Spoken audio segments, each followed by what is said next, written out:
C'est encore une longue journée.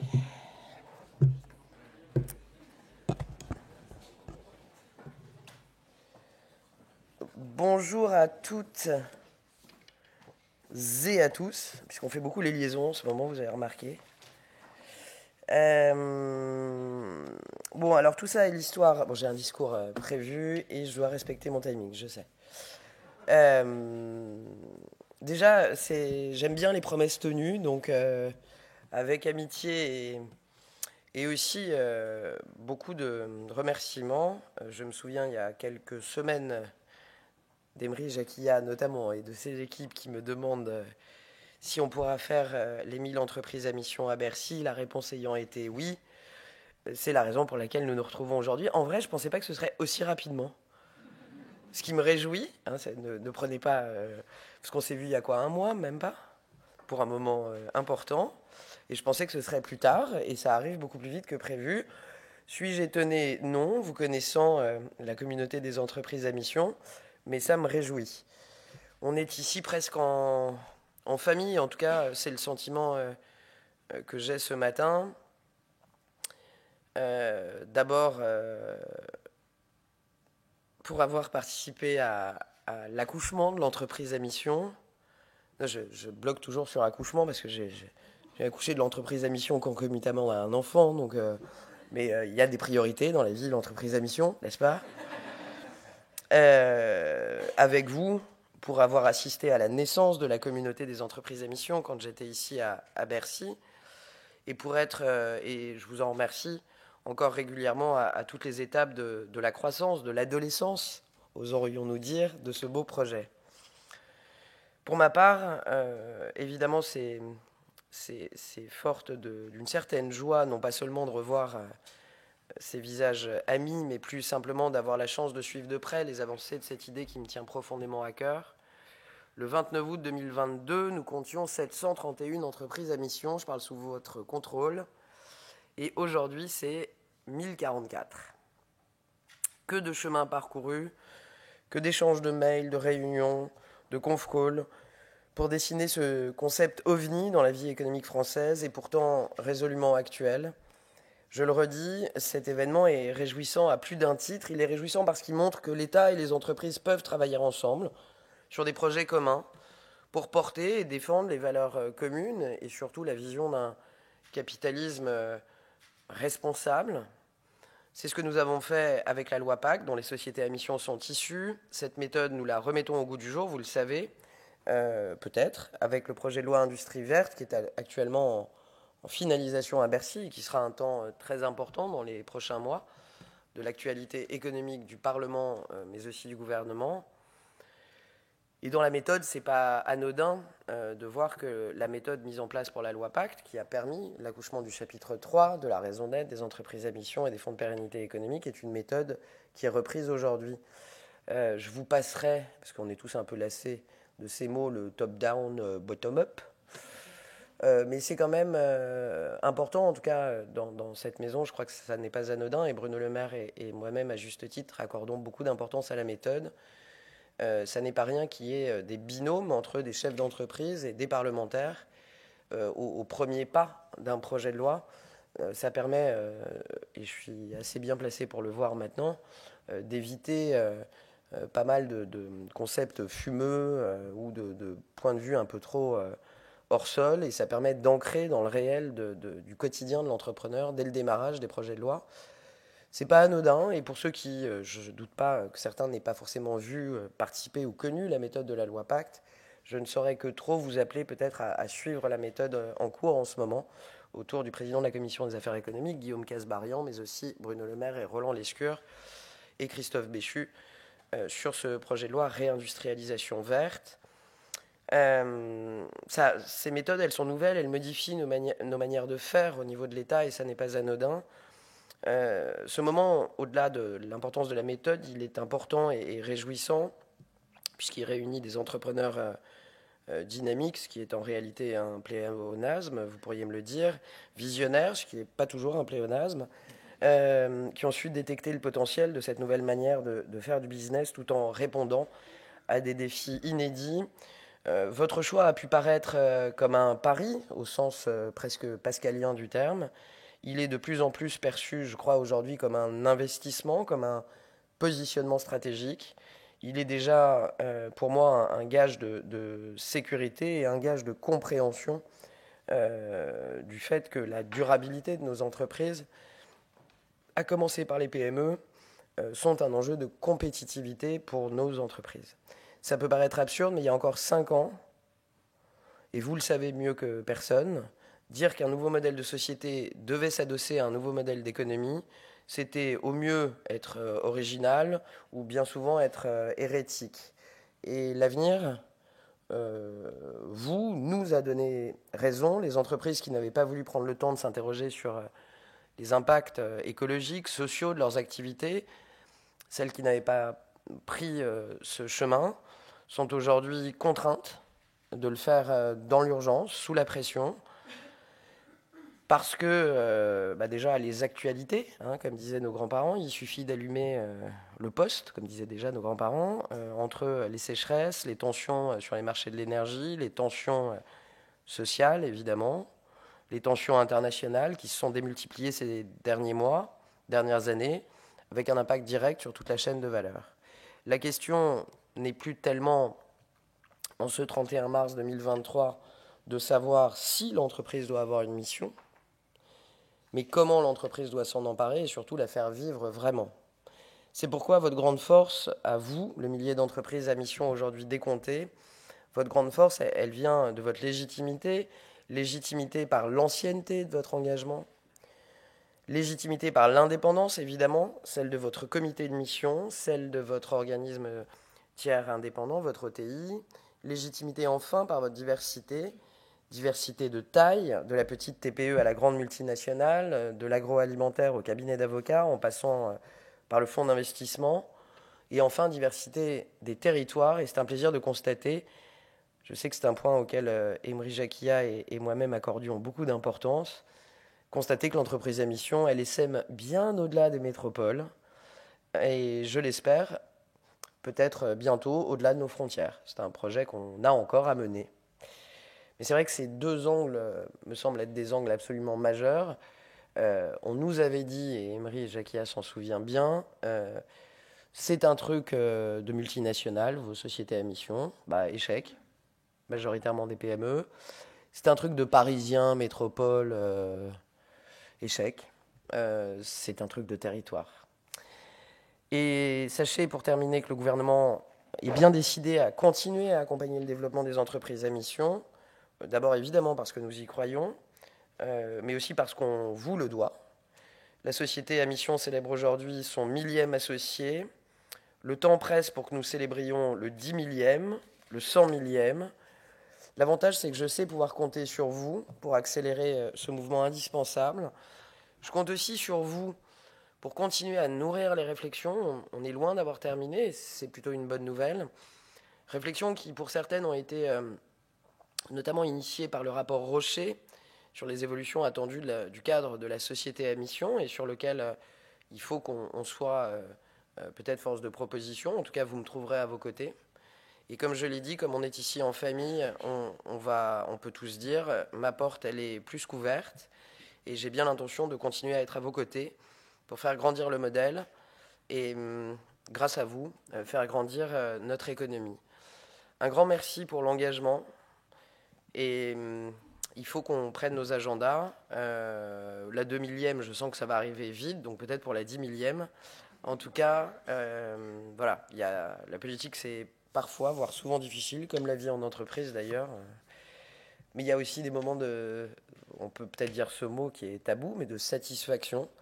Et je dois vous dire que vous retrouvez et retrouvez la communauté des entreprises à mission dotée de son observatoire, dépasser la 1000e entreprise à mission est pour moi une source de satisfaction et pour notre pays parce que je crois profondément au modèle.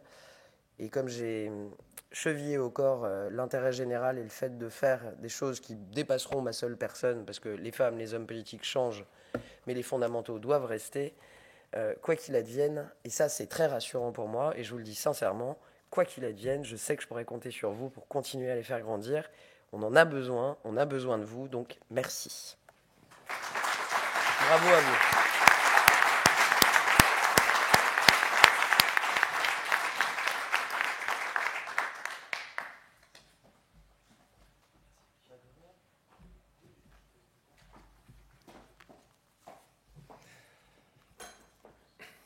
Chère Olivia, merci.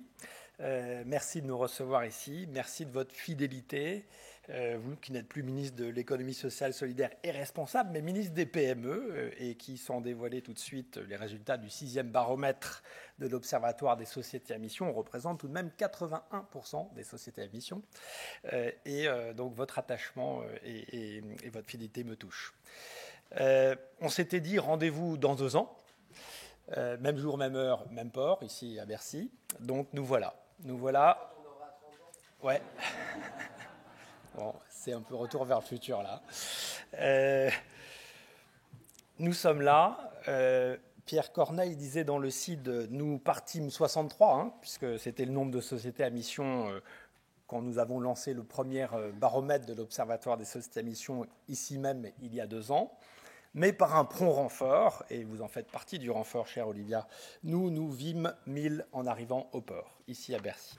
Fois 16 en 2 ans, c'est une belle progression, une progression digne d'une start-up, et sans dévoiler tout de suite les résultats du 6e baromètre de l'Observatoire des sociétés à mission, qui représente tout de même 36% des sociétés à mission.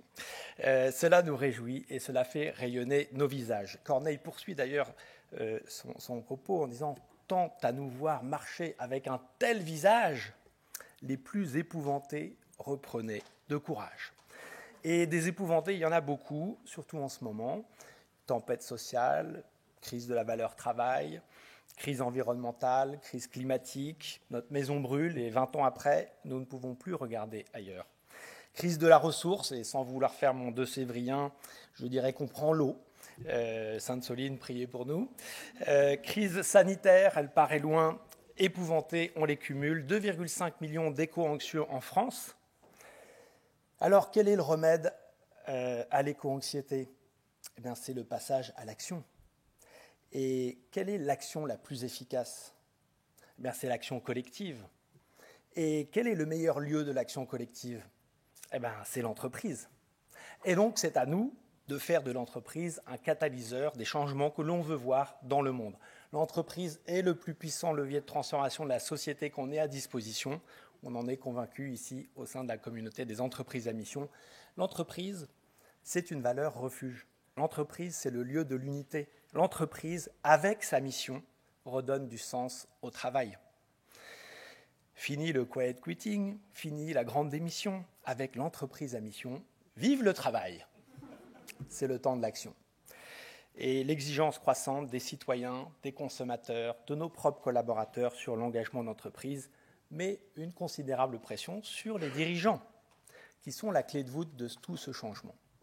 Et pour les dirigeants qui ne seraient pas encore convaincus, si j'ai bien compté, ils sont encore 3 819 000 sur les 3 820 000 sociétés en France, donc sans bien entendu tout dévoiler les résultats de l'Observatoire des sociétés à mission, je recommande qu'ils se prennent une bonne claque. Oui, une bonne claque climatique, qu'ils participent à la Convention des entreprises pour le climat, partenaire de la communauté des entreprises à mission, qu'ils fassent une fresque du climat, qu'ils soient dans les manifestations d'activistes, qu'ils discutent avec les étudiants pour un réveil écologique, qu'ils discutent avec leurs propres enfants, ou tout simplement qu'ils écoutent leurs collaborateurs. Selon un sondage de la communauté des entreprises à mission et de BVA Group de mai 2022, 77% de nos collaborateurs attendent que leur entreprise s'engage davantage. Donc, face aux défis sociaux, environnementaux, nous devons activer les entreprises qui doivent revoir leur modèle pour réinventer une économie soutenable, pour bâtir un monde durable, par amour pour nos enfants, pour notre planète. Et bon, donc je le dis souvent, à nous de faire le pari de l'amour, parce que si on aime notre planète, il faut activer l'entreprise pour changer le monde et pour bâtir un monde qui soit soutenable. Et pour que ça ne soit pas juste un joli discours, il faut choisir l'entreprise à mission. Car, pour citer notre vice-présidente, Laurence Ménury, ici présente, de Citizen Capital, il n'y a pas d'impact sans mission. Il n'y a pas de mission sans impact. L'impact a besoin d'un cadre, et c'est la société à mission, consacrée par la loi Pacte, qui offre ce cadre puissant, nécessaire et précieux. Structurant pour un dirigeant qui veut rendre son entreprise plus contributive, il oblige à lever le voile, je dirais même lever la voile, sur la contribution positive de l'entreprise à la société par la formulation de sa mission.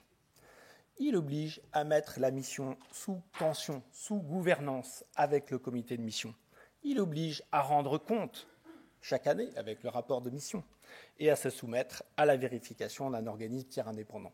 C'est donc un cadre dont toute l'entreprise et toute entreprise peut s'emparer, quelle que soit sa taille, quelle que soit sa forme juridique, quel que soit son secteur ou encore sa maturité en termes d'engagement. Il ne faut pas attendre d'être parfait pour se lancer et la société à mission, on le rappellera toujours, n'est pas un label, mais un cadre de progrès. Un cadre qui fait passer les entreprises du champ de la responsabilité, la RSE, c'est vraiment la norme, au champ de la contribution positive, c'est ce qu'on attend aujourd'hui, cette transformation positive de l'entreprise qu'on appelle de nos voeux, bien entendu. Alors oui, la société à mission est un beau cadre, choisi par plus de 1000 dirigeants aujourd'hui, choisi pour sa résilience, au-delà d'un changement de dirigeant, on l'a vu avec le cas Danone, Emmanuel Faber, qui a pourtant porté, incarné la société à mission, il est parti, mais la mission, elle est restée. La mission est aussi souvent un outil de transmission, notamment dans les PME familiales. C'est une boussole, c'est un cap, c'est un phare, que dis-je, qui guidera les entreprises dans les tempêtes et dans tous les brouillards. Mais le développement du modèle de la société à mission n'est pas une question de chiffres. Le développement doit et ne peut se faire qu'avec exigence. La mission au cœur de la stratégie doit être un levier d'innovation, de transformation, d'engagement pour les collaborateurs et de performance. Le chemin est exigeant, il n'est pas simple, il prend du temps. C'est pourquoi la communauté des entreprises à mission existe. C'est notre raison d'être. Offrir un cadre de partage aux dirigeants. Et pour cela, la communauté des entreprises à mission s'active.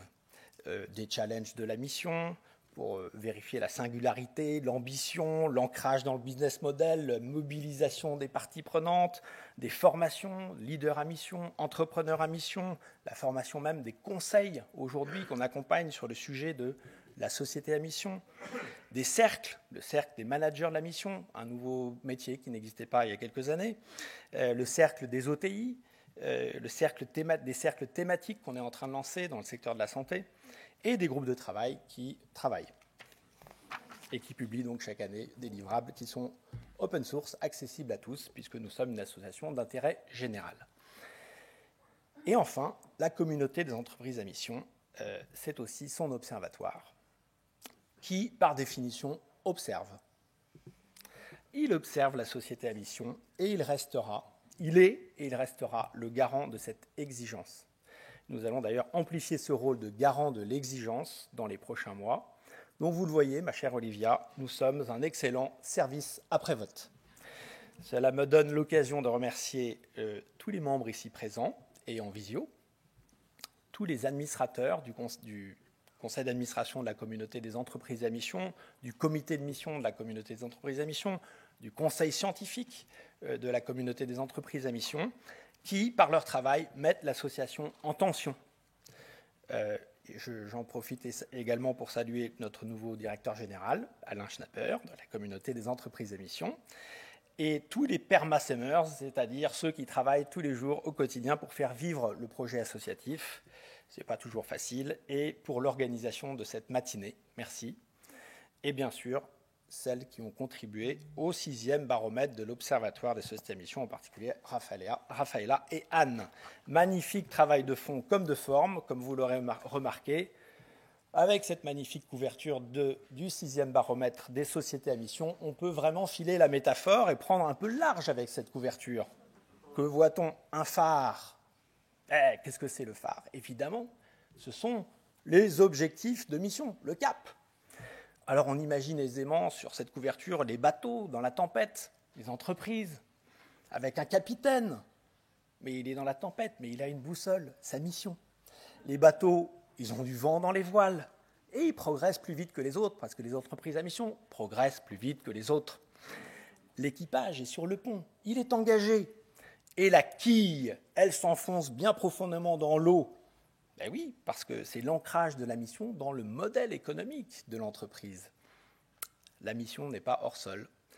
Et les mouettes qui observent tout là-haut, c'est le comité de mission qui indique la voie à suivre. Donc bravo pour ce magnifique travail de mise en page. Vous l'avez dit, Olivia, notre chemin est long et notre ambition est grande. Notre objectif commun partagé, c'est de transformer l'entreprise pour transformer la société. Et cette ambition aujourd'hui, c'est l'engagement de tous, de toutes les entreprises, sur tous les territoires. Et c'est désormais une ambition internationale. J'ai pu témoigner de l'expérience de la société à mission en Italie, au Parlement suédois, jusqu'à l'ONU l'année dernière, où j'ai pu promouvoir le cadre de l'entreprise à mission dans le cadre d'un projet de résolution pour la reconnaissance internationale de l'ESS avec Marlène Schiappa. Alors oui, notre ambition dépasse les frontières françaises.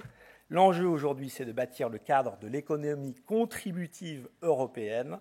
Cela passera probablement par une directive européenne, accélérant l'adoption de ce modèle par les pays membres, d'un cadre légal qui reconnaît l'engagement de l'entreprise. Je ne sais pas si on utilisera l'anglais pour définir le modèle de l'entreprise à mission, Mission Driven Company, enfin il y a beaucoup de termes possibles.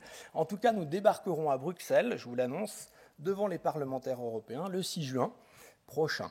Voilà. Alors, c'est un enjeu au sujet duquel le soutien des pouvoirs publics, votre soutien, chère Olivia, cher Bruno, oserais-je, cher Emmanuel, sera précieux. Donc je formule le vœu qu'avant la fin du mandat de président, la fin du mandat du président, sans préciser de quel président je parle, nous ayons réussi. Alors je vous souhaite à toutes et à tous une très belle matinée. Merci.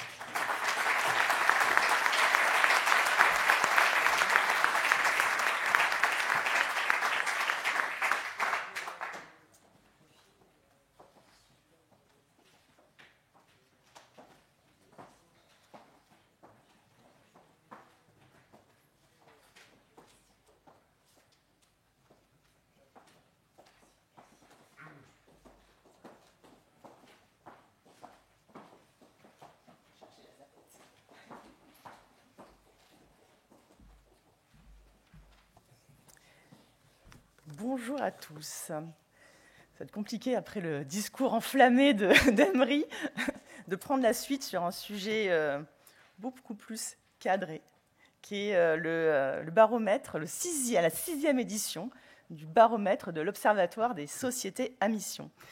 Donc pour rappel, l'Observatoire des sociétés à mission, c'est la plateforme de référence des entreprises qui ont réalisé leur changement statutaire.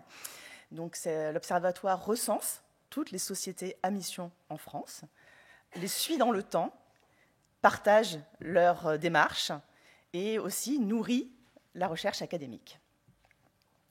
Elle recense donc toutes les sociétés à mission de France, comme je le disais, grâce notamment à un partenariat stratégique que nous avons signé il y a un peu plus d'1 an, j'en parlais tout à l'heure, avec le président du Conseil national des greffiers des tribunaux de commerce.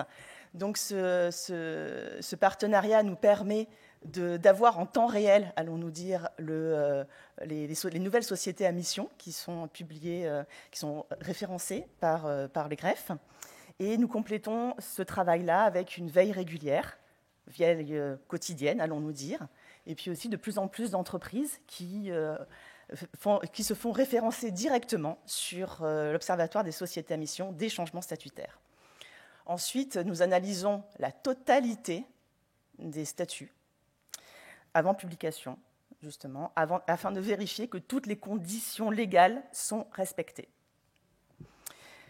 Nous relevons les anomalies éventuelles et que nous envoyons au Conseil national des greffiers des tribunaux de commerce. Donc tout ça est bien rodé, commence à bien se roder. Et nous publions uniquement les sociétés à mission que nous estimons conformes à la loi. Donc, on a aussi ce travail de suivi dans le temps des sociétés à mission, grâce notamment au recueil des rapports de comités de mission que nous publions aussi sur notre site. Et grande évolution, on travaille aussi beaucoup avec les organismes tiers indépendants. Donc on va aussi suivre les vérifications OTI dans le temps. Parce que Emery en parlait, le nombre c'est bien, l'exigence c'est mieux. Donc après ce petit rappel méthodologique, allons-nous dire, on rentre dans le vif du sujet, le baromètre, les chiffres à fin 2022. Une étape symbolique vient d'être franchie. 3 ans et demi après la loi Pacte, la promulgation de la loi Pacte, nous dépassons les 1000 sociétés à mission en France. 1008 pour être exact, à fin 2022.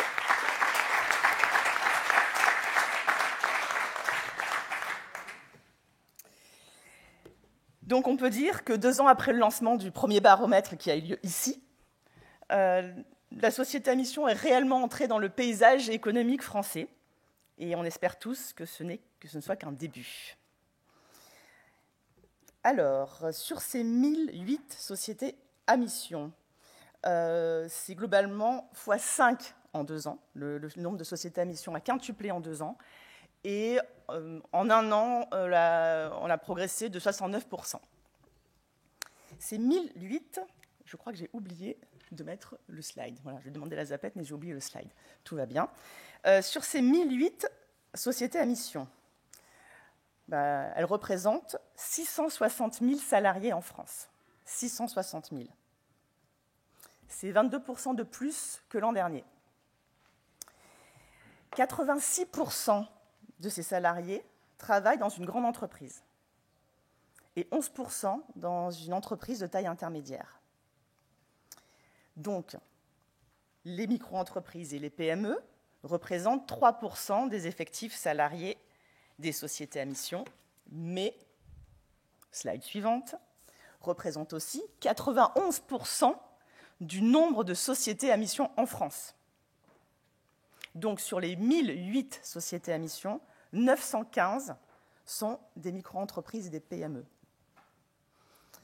Et parmi elles, les micro-entreprises et les PME de moins de 50 salariés représentent 81% des sociétés à mission. Donc leur part est prépondérante, elle a toujours été prépondérante. Ce sont ces entreprises qui ont lancé le mouvement des sociétés à mission au début. Et d'ailleurs, les micro-entreprises, cette année, ont connu une forte progression. Leur nombre a doublé en 1 an, plus 90% pour être exact. Et c'est ce qui a fait passer leur part de 51% à 57% des sociétés à mission.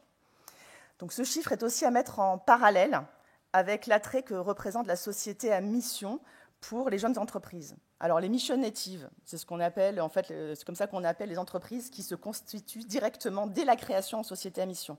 Les mission natives, c'est 36% des sociétés à mission en France.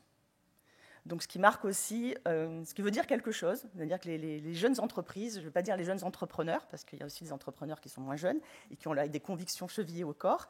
Et donc, ces jeunes entreprises ont bien compris que l'avenir de l'entreprise, c'était de mettre au cœur de leur modèle d'affaires, c'est leur contribution aux enjeux sociaux et environnementaux. Et en ça, c'est une bonne nouvelle pour l'avenir. Et au-delà de ça, il est vrai aussi que cette tendance des 91% de PME, c'est aussi lié au tissu, enfin c'est assez révélateur du tissu économique français.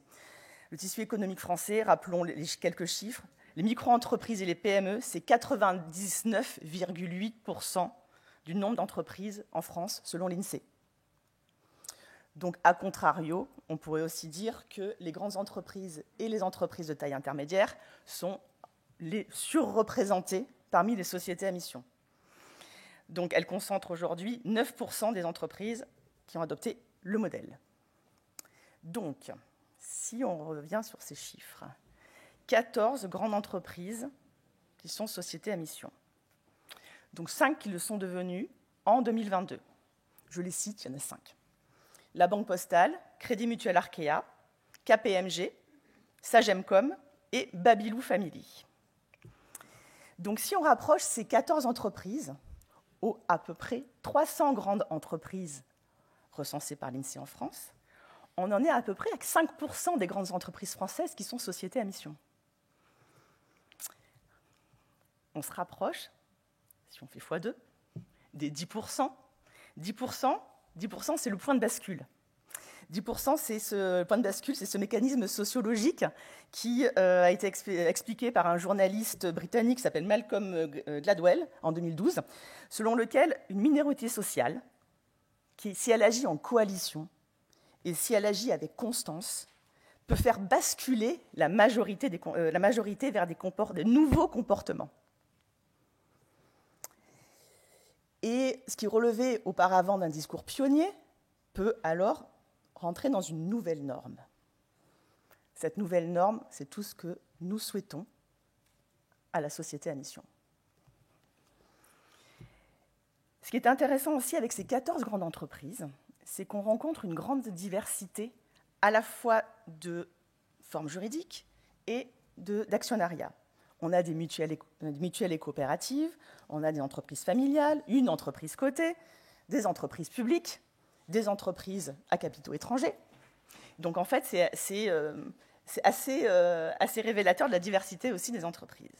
Et point intéressant que j'aimerais mentionner, la relation groupe-filiale, qui est un sujet sur lequel on nous interroge beaucoup. Je prends 2 exemples dans la finance.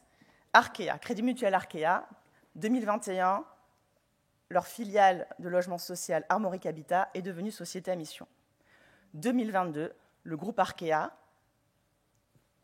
est devenu société à mission, ainsi que 2 de ses filiales, qui s'appellent alors Genco BZH, et en financement participatif, et Arkea Assistance. Donc ça, c'est un modèle. L'autre modèle, quand on reste dans la finance, la Banque Postale. La Banque Postale qui a adopté la qualité de société à mission en 2022, 8 mois après le groupe La Poste, qui occupe d'ailleurs, en passant, toujours la première place, la première place pour nombre de salariés dans les sociétés à mission. Donc avec 250 000 salariés, La Poste est le plus grand groupe à mission en France. Donc voilà, il y a une diversité. La société à mission offre vraiment une grande liberté, mais avec exigence. Et avec tout peut se faire en fonction de l'ADN de l'entreprise et de la vitesse à laquelle elle veut avancer. Je disais tout à l'heure que les micro-entreprises étaient le type d'entreprise qui avait presque doublé en un an. La catégorie entreprise qui a connu la 2e plus grande progression, ce sont les entreprises de taille intermédiaire. Donc on y retrouve Châteauforme, qui va prendre la parole tout à l'heure, Bayard Presse, Nature et Découverte, Caliconsult, Doctolib, Séquence, Charrier. Et je vous disais tout à l'heure aussi que la société à mission avait un grand attrait pour les jeunes entreprises, mais pas que. Parce que quand on voit Bayard Presse cette année qui vient de fêter ses 150 ans, et Charrier qui a 126 ans, on se dit que la société à mission n'est pas l'apanage des jeunes entreprises non plus. On passe à la répartition géographique. Bien, comme l'avait dit tout à l'heure Olivia Grégoire, la société à mission n'est pas l'apanage non plus des entreprises franciliennes. Fin décembre 2020, les entreprises à mission, en région représentaient 43% des sociétés à mission. Fin décembre 2022, la tendance s'est inversée. Elle représente 57% des sociétés à mission. Donc, on est bien loin d'un truc de Parisien. Et hors Île-de-France, les régions comptant le plus de sociétés à mission sont l'Auvergne-Rhône-Alpes, l'Occitanie, la Nouvelle-Aquitaine-Amri et les Pays de la Loire. Et les quatre régions ont connu des croissances particulièrement fortes cette année. La Bretagne, Hélène, et la Nouvelle-Aquitaine, dont le nombre de sociétés à mission a presque doublé dans ces 2 régions, suivi de très près par la région Auvergne-Rhône-Alpes et Alpes-Côte d'Azur qui étaient en retrait jusqu'alors. Donc en fait, aujourd'hui, la société à mission concerne, le développement des sociétés à mission concerne toutes les régions en France, la totalité des régions françaises, y compris les DROMCOM. Malheureusement, comme vous le voyez sur la carte, pas encore de société à mission en Corse. Donc si des Corses nous écoutent, n'hésitez pas. Et donc ça montre vraiment une forte appropriation de ce nouveau modèle d'entreprise par des acteurs économiques, quelle que soit leur région d'implantation. Et ça, c'est extrêmement important pour son développement.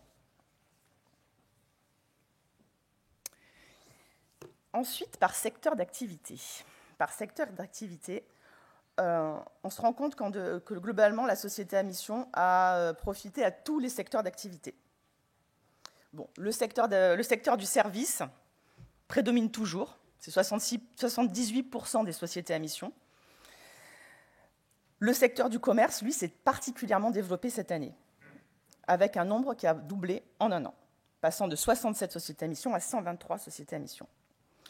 Alors, on y retrouve des entreprises de taille intermédiaire telles que Zolux ou Nature et Découverte, mais aussi des PME, mais que vous connaissez bien. Ça fait un peu Madeleine de Proust. Maped et Happy Wool. Alors, Happy Wool, peut-être que vous ne les connaissez pas sous ce nom-là. Happy Wool, c'est une entreprise qui s'est constituée il y a 2 ans pour redonner vie, allons-nous dire, à 2 entreprises que vous connaissez forcément, 2 entreprises centenaires, Fildar et Penguin. Voilà. Donc, en fait, la renaissance d'entreprise peut passer aussi par la société à mission. Et on en voit de plus en plus. Voilà. Donner un nouveau souffle, donner une nouvelle vie, donner un nouveau futur possible. Dans l'industrie, c'est 9% des sociétés à mission. Leur développement a été plus mesuré, 30 nouvelles entreprises cette année. Parmi elles, pareil, on retrouve des PME telles qu'Aluminor vers Nice, des entreprises de taille intermédiaire telles que le groupe Adova, qui est le leader français désolé Emery, leader français de tout ce qui est justement mobilier, ça y est, voilà, literie, merci, tu m'as troublé, du coup, voilà, la literie avec les marques Simons et Treca, donc, et une grande entreprise, Sagemcom. Donc pour ces entreprises industrielles, comme vous allez le voir tout à l'heure lors de la table ronde, en fait, les entreprises traitent des enjeux clés pour le secteur. Et dans le secteur de l'industrie, ce qu'on observe le plus dans l'émission, les enjeux qui sont traités sont les enjeux de relocalisation de la production, les enjeux d'économie circulaire, et c'est notamment aussi le cas d'un collectif d'industrie française qui a adopté la qualité de société à mission en 2022, qui est une PME, qui est Rivalen, qui va prendre la parole tout à l'heure et qui pourra vous expliquer tout ça. Donc pour finir, vous voyez sur ce graphique le nombre d'entreprises à mission par secteur d'activité. Ne vous inquiétez pas, je ne vais pas passer en revue la totalité des lignes. Juste 3, rapidement.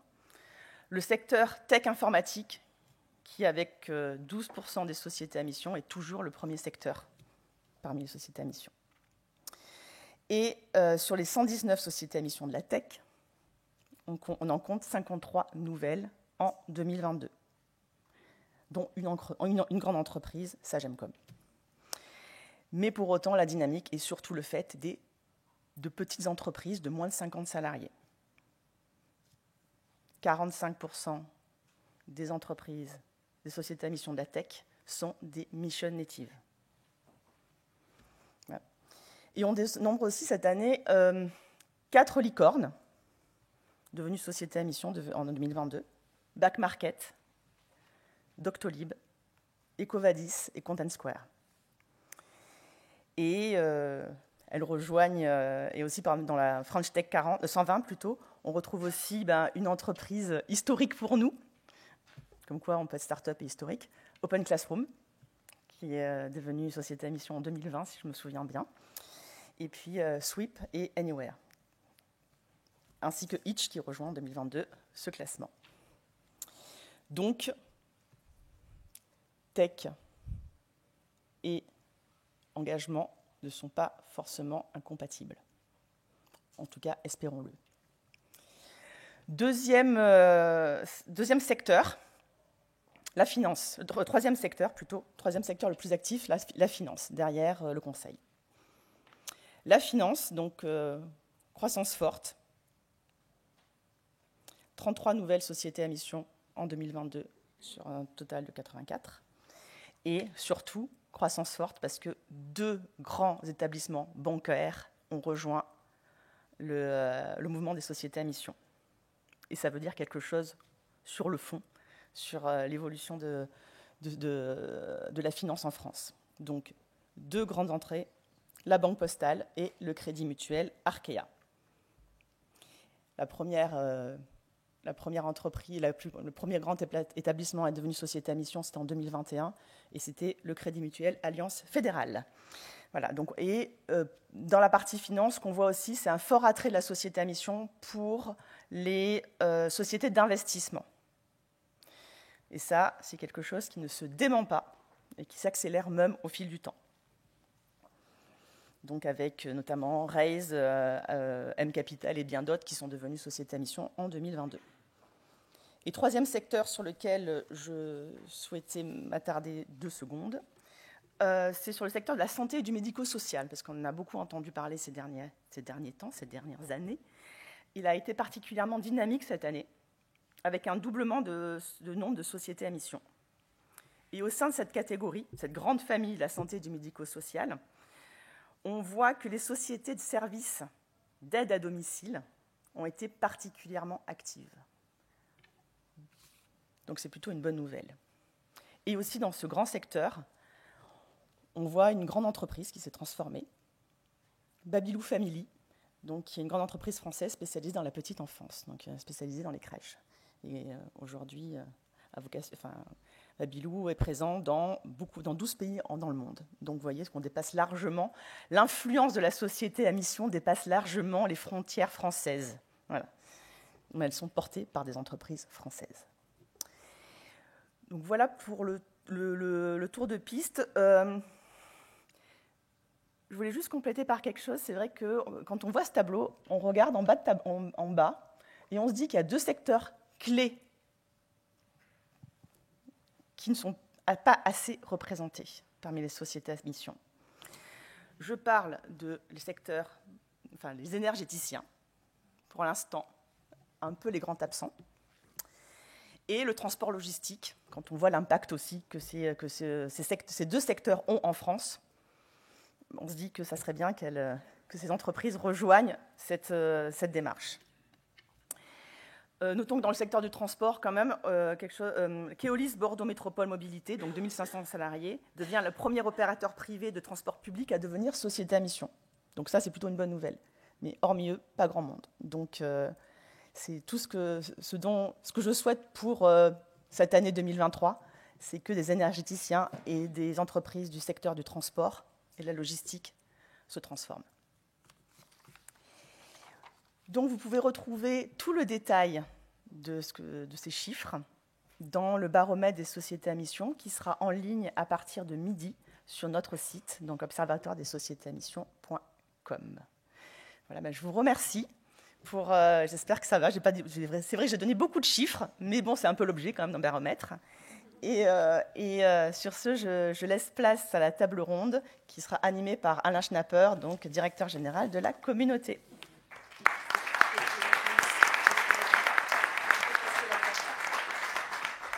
Bon, ben voilà, donc en fait, pas tout de suite. Avant, question-réponse.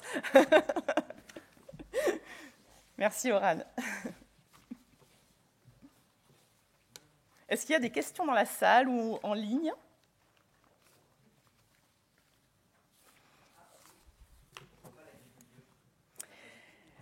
« 1%. Oui, mais bon, voilà. Donc c'est compliqué. Enfin, il y en a, mais agriculture, agroalimentaire, en train de se transformer, mais c'est plus lent. Mais bon point.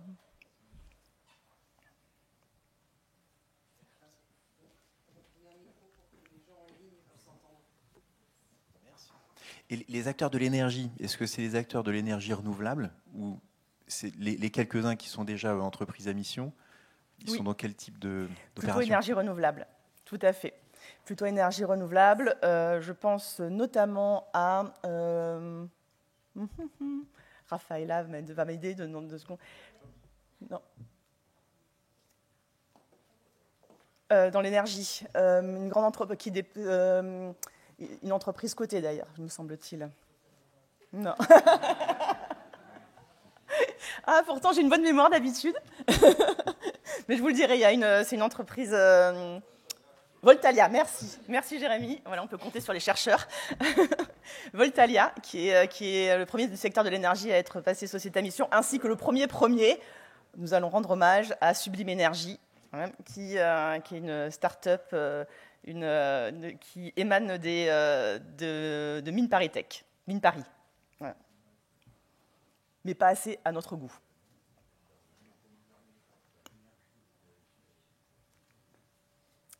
Est-ce qu'il y a d'autres questions? Oui. Oui, il y a 2 questions. Merci. Anne, plutôt une remarque que je me suis faite en t'écoutant. Vu le nombre de TPE, le point de la société à mission tenant aussi beaucoup à sa gouvernance et à son comité de mission, la remarque qu'on peut se faire, c'est que les comités de mission regroupent autant de membres qu'elles ont de salariés. On peut imaginer derrière l'énergie et la charge de cette gouvernance particulière est néanmoins essentielle. Donc ça ouvre un point intéressant de recherche pour la communauté, de voir est-ce qu'il est nécessaire d'avoir des modèles de gouvernance différenciés en fonction des tailles. Enfin voilà, je trouve que ça ouvre un champ de réflexion très important au regard du nombre de TPE sociétés à mission. Et ce point est d'autant plus important que je rappelle la loi. La loi, c'est le comité de mission est obligatoire à partir de 50 salariés. Pour autant, dans les faits, dans la pratique, on voit qu'une grande majorité des entreprises de moins de 50 salariés font le choix de mettre en place un comité de mission au sein de leur entreprise. Et on peut avoir des micro-entreprises qui mettent en place des comités de mission. Et ça leur permet ce comité de mission a un rôle un peu hybride, on va dire, du coup, entre vrai comité de mission et puis échange, challenge sur la stratégie de l'entreprise et fait un peu œuvre, disons, de conseil d'administration avec des parties prenantes externes. Et ça, c'est extrêmement intéressant en termes de gouvernance d'entreprise, effectivement, et de nouveaux modèles, justement, de gouvernance. Oui, ça. Ma question rejoint un peu celle d'Anne-France, mais est-ce que dans le prochain baromètre, déjà à quelle fréquence on va en sortir? Et en plus, est-ce que dans le prochain, tu veux faire un point sur du quali, justement sur la façon dont fonctionnent les sociétés de mission, sur ce qui freine, compte tenu de l'analyse que vous faites, du contenu des statuts, etc. Alors, le baromètre dans cette forme-là, on le sortira tous les ans. Mais à mi-année, on fera une infographie avec les chiffres clés sur la société à mission. Et pour répondre à ta question sur le quali, nous sommes en train de travailler, nous avons une étude en partenariat avec KPMG qui va sortir début mai et qui analyse 50 rapports de comités de mission et 50 comités de mission dans leur fonctionnement et dans ce qui est à l'œuvre dans ces transformations. Et donc, ce travail justement d'analyse de la mission, objectif, raison d'être, objectif statutaire, et analyse de la vie de la mission et impact global et classification. Donc, vous aurez des réponses début mai grâce à cette étude. Et nous réalisons aussi des études, plusieurs types d'études en ce moment. Et donc, au fil de l'eau, en fait, vous allez voir s'égrener des études qui apporteront un regard sur la vie de la société à mission. Anne, je crois que c'est une question pour toi et peut-être aussi pour mon voisin. Sur la question des greffes, j'ai entendu dire qu'il y a beaucoup d'entreprises qui se déclarent comme société à mission dans leur statut, mais qui du coup n'ont pas véritablement intégré le modèle. Comment ça se passe en fait la sélection au niveau des greffes et comment est-ce qu'on valide l'exigence du modèle de manière juridique? Alors plusieurs sujets dans ta question, plusieurs composantes dans ta question. La première, sur beaucoup d'entreprises, je n'irai pas jusque-là. Les greffiers les trous dans la raquette avaient surtout lieu au démarrage, quand le modèle n'était pas connu. Et le Conseil national des greffiers et des tribunaux de commerce fait un gros travail de pédagogie en ce moment vis-à-vis des greffiers. Donc, en fait, et la communauté est partie prenante dans ce travail de pédagogie parce que nous allons former les greffiers et répondre à leurs questions d'ici très peu de temps. Voilà. Donc, c'est un travail vraiment en coordination, en collaboration pour monter collectivement le niveau d'exigence de la société à mission. Donc, si au début, on a pu voir, ça nous arrive encore quelques fois, mais c'est vraiment à la marge, des entreprises qui ont leur cabis et qui n'ont pas d'objectif statutaire dans les statuts. Voilà, ça arrive, c'est ceux-là qu'on ne prend pas dans le baromètre, dans l'observatoire plutôt. Ça, c'est un cas. De la même manière, le Conseil national des greffiers des tribunaux de commerce nous envoie aussi la liste des entreprises qui sont radiées. Parce que ça fait partie de la vie des entreprises. Des entreprises naissent, des entreprises meurent. Et donc ça, il faut le prendre en compte aussi. Donc c'est ce qui explique aussi ces mouvements, ces évolutions. Et on va dire que dans les années... Il y a le travail quand même d'exigence qui est fait par le comité de mission, qui est un élément de contrôle, un premier élément de contrôle, et après par les organismes tiers indépendants. Et ça aussi, on va suivre les entreprises qui mettent en place le comité de mission, qui font leur vérification OTI. Et en creux, on va aussi suivre les entreprises qui, 3 ans sont passés, et on ne voit toujours pas d'avis OTI sur leur site internet. Là, on va se dire qu'il y a un problème. Donc, on va aussi faire ça sous forme de pédagogie, c'est-à-dire qu'on va d'abord informer les entreprises, et si elles ne bougent pas, par contre, il faudra faire quelque chose. Et c'est tout le travail qu'on va faire conjointement avec le Conseil national. Anne, ma question, elle est en lien avec ça. Effectivement, si on veut s'inscrire dans la durée, il faut qu'on soit exigeant. On est un certain nombre d'entreprises maintenant à avoir vécu un premier audit. Est-ce que tu as un retour de ces auditeurs sur... les points forts de la démarche et de la méthode, et là où il y a des difficultés dans les entreprises? Alors, on est sur un modèle d'entreprise, une innovation juridique, un modèle d'entreprise nouveau. Loi Pacte, mai 2019, décret d'application, janvier 2020. Les 1000 sociétés à mission dont on parle aujourd'hui, ce sont des entreprises pionnières qui sont allées au début par conviction, par sincérité, mais qui n'avaient pas, comme on l'a aujourd'hui, tous les retours d'expérience et toute la matière pour analyser, pour challenger sa mission, pour savoir exactement ce qu'on met dans une mission. Et c'est un travail donc itératif. Et les premiers avis OTI, on a vu des impossibilités de conclure, quelques points des objectifs qui n'ont pas été remplis, mais pour autant, ça reste encore à la marge. Mais c'est ce travail qualitatif aussi que font les OTI qui vont faire progresser tout le monde. Voilà, on espère. Mais en tout cas, on veille à ça. Bonjour Anne, ma question porte sur l'Observatoire. Est-il prévu d'investiguer la performance économique et l'impact éventuel de la caractéristique de société à mission sur la performance économique? Alors, on l'a imaginé. On se dit qu'il est encore un peu tôt.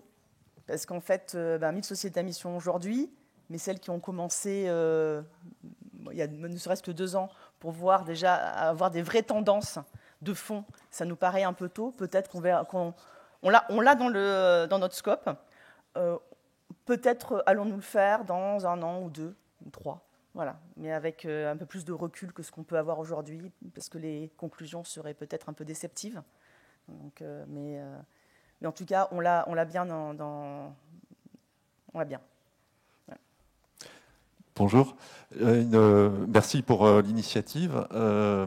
J'avais une question et personnellement, j'accorde beaucoup d'importance aux statistiques et ça joue sur la crédibilité de la démarche. Est-ce qu'il serait envisageable de faire une consolidation des indicateurs qui existent? Alors, je n'entends pas les mesures précises, mais savoir quel est un peu le top 10, top 50 des indicateurs les plus représentés. Ça nous permettrait de nous inspirer, ça permettrait aussi, je pense, à la communauté de gagner, mais elle est déjà crédible, ce n'est pas le sujet, mais en éléments concrets qui prouvent qu'on avance, etc.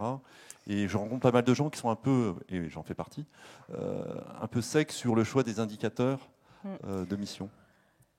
Alors, les indicateurs, la difficulté de faire une grille, c'est qu'on n'est pas dans du normatif. Donc, chaque entreprise a ses propres indicateurs qui répondent, on va dire, aux enjeux qu'elle souhaite traiter, aux combats qu'elle souhaite mener, au secteur d'activité. Et donc, si vous souhaitez avoir cette grille d'indicateurs, on retombe dans dans quelque chose d'assez normatif, dans la comparabilité et non pas dans la singularité qui est vraiment en fait le cœur du modèle de la société à mission. Donc c'est à chaque entreprise de se poser la question des bons indicateurs pour elle, ces bons indicateurs qui seront suivis dans le temps et qui la mettront en tension et qui répondront vraiment parfaitement à ces enjeux. Bonjour Anne. Dernière question très rapide. La communauté des entreprises à mission regroupe également des sociétés qui ne sont pas encore entreprises à mission et qui souhaitent le devenir. Est-ce qu'on a des informations sur l'échec, l'abandon, les raisons de ne pas aller jusqu'au bout de la démarche ? Alors c'est sur un échantillon assez faible parce que à partir du moment où les entreprises adhèrent à la communauté des entreprises à mission, on peut estimer que ce sont les plus engagés, les plus motivés pour opérer cette transformation. Donc on va dire que le taux d'échec est assez faible, voilà, et même très faible.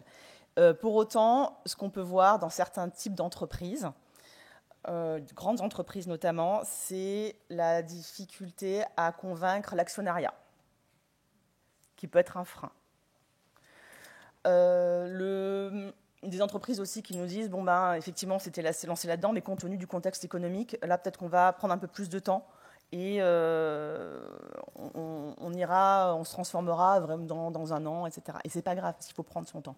Voilà, il faut mieux. La société à mission, c'est pas un sprint, hein, c'est une course de fond et qui s'arrête jamais, en plus.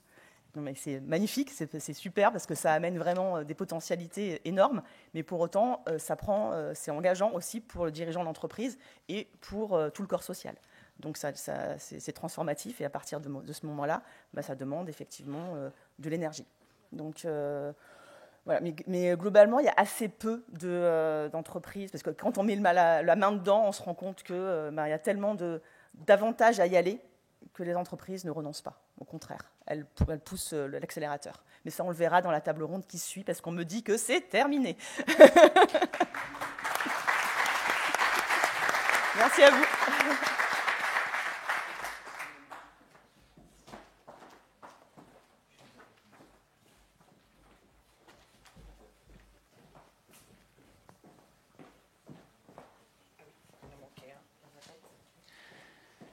Eh bien, on va enchaîner avec une table ronde parce que au-delà d'un chiffre, 1000 sociétés à mission, c'est une aventure humaine, plus une autre aventure humaine, plus une autre aventure humaine, et ça 1000 fois ou plus de 1000 fois. Et donc, je vais avoir le plaisir d'inviter à me rejoindre sur l'estrade Hélène Bernicot, qui est la directrice générale de Crédit Mutuel Arkea.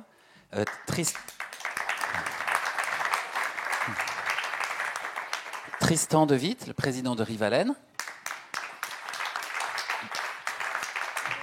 Benjamin Habitant, le directeur général de Châteauforme. Et Arnaud Stimek, qui est professeur à l'IAE de Nantes et qui nous donnera son éclairage de chercheur à la fin de notre discussion. C'est pour moi l'occasion de souligner, grâce à la présence d'Arnaud, qu'une des caractéristiques essentielles de la communauté des entreprises à mission, c'est qu'elle a été fondée initialement et qu'elle continue de faire travailler ensemble et échanger à la fois des chercheurs et des dirigeants. C'est une des particularités dont nous sommes fiers.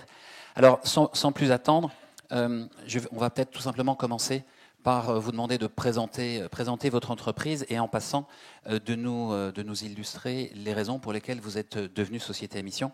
Est-ce que, Hélène, je peux vous demander de vous poser cette question ? Avec plaisir. Donc, bonjour à toutes et à tous. Écoutez, je suis directrice générale du Crédit Mutuel Arkea et je dois dire qu'on a été pas mal cités. Donc, voilà, je suis ravie de venir ici vous présenter cette démarche que l'on a adopté avec grand plaisir. Donc, Crédit Mutuel Arkea, pour repositionner, ça fait partie effectivement des grandes entreprises. C'est 11 000 collaborateurs, 2 000 administrateurs, 5 millions de clients et une entreprise qui s'est toujours voulu singulière pour plusieurs raisons. Donc, c'est un groupe coopératif, un groupe implanté en région. Donc, voilà, une entreprise à mission dans les territoires. Donc, notre siège est au Relais Quérillon. Pour les Bretons, c'est pas très loin de Brest. Et puis, deuxième singularité, vous avez 2 femmes à la tête de cette banque, donc moi-même et une directrice générale déléguée, ce qui est assez rare aussi. Je vous laisserai regarder un peu la composition de la gouvernance des grandes banques en France. Et puis, la troisième raison de notre singularité, c'est qu'effectivement, nous avons adopté avec beaucoup d'enthousiasme le statut d'entreprise à mission l'année dernière. Donc, j'entendais tout à l'heure la réticence des actionnaires pour un groupe coopératif. J'allais dire c'était une évidence. On a eu une assemblée générale avec un enthousiasme incroyable de nos administrateurs sur ce sujet-là. Alors pourquoi ? J'allais dire pour 2 raisons. D'abord parce que c'était une vraie cohérence. Il y a eu un vrai cheminement. Le sujet de la responsabilité sociétale de l'entreprise, j'ai envie de dire, on en faisait sans le savoir. C'est vraiment ça le sujet. Un groupe coopératif, c'est un groupe qui a à la fois le long terme ancré dans ses gènes, l'humain, l'attention à l'environnement et l'envie de relever les défis, j'allais dire, de la société au sens large. C'est vraiment ancré en nous. Et donc, ce statut, voilà, c'était une évidence et en même temps une manière à la fois de mieux valoriser ce que l'on faisait et une manière de l'encadrer, mais j'ai bien aimé tout à l'heure de dire que c'était un cadre libre. Et ça, je crois que c'est hyper important, c'est-à-dire que c'est un cadre qui permet à l'entreprise de prendre du recul et de réfléchir fondamentalement sur son rôle dans la société, sur sa différence. Et en même temps, ce cadre, forcément, il oblige, c'est une exigence supplémentaire. Et donc, si on a adopté ce statut, c'est vraiment parce qu'on a l'ambition de placer au cœur de notre stratégie la transformation de l'entreprise vers l'impact. Et ça, c'est un élément absolument clé. Et je crois que c'est vrai que pour aller vers ce statut, il ne faut pas le faire pour faire joli, il ne faut pas le faire pour faire de la com, il faut le faire parce qu'on place, et parce qu'on est convaincu, tout simplement, et parce qu'on place au cœur de la stratégie de l'entreprise cette transformation. Donc c'est vraiment un enjeu de croissance, de transformation. Ça veut dire, et on y reviendra un petit peu tout à l'heure, c'est une exigence en termes de gouvernance, une exigence en termes de stratégie, une exigence vis-à-vis de l'ensemble des parties prenantes, voilà, pour expliquer, pour sensibiliser, mais ensuite c'est un vrai moteur de transformation et un vrai moteur de différenciation. Merci beaucoup. Tristan, même question. Est-ce que tu peux nous parler de Rivalen et des raisons pour lesquelles Rivalen est une société à mission ? Bonjour à tous. Merci de l'invitation. C'est un plaisir évidemment d'être ici aujourd'hui, de nous mettre en valeur avec tout le travail qu'on a fait depuis 24 mois sous ce statut d'entreprise à mission. Donc, Rivalen, c'est devenu une évidence de devenir entreprise à mission à un moment donné de la stratégie. Je l'ai monté il y a 5 ans maintenant, Rivalen. C'est un investisseur architecte.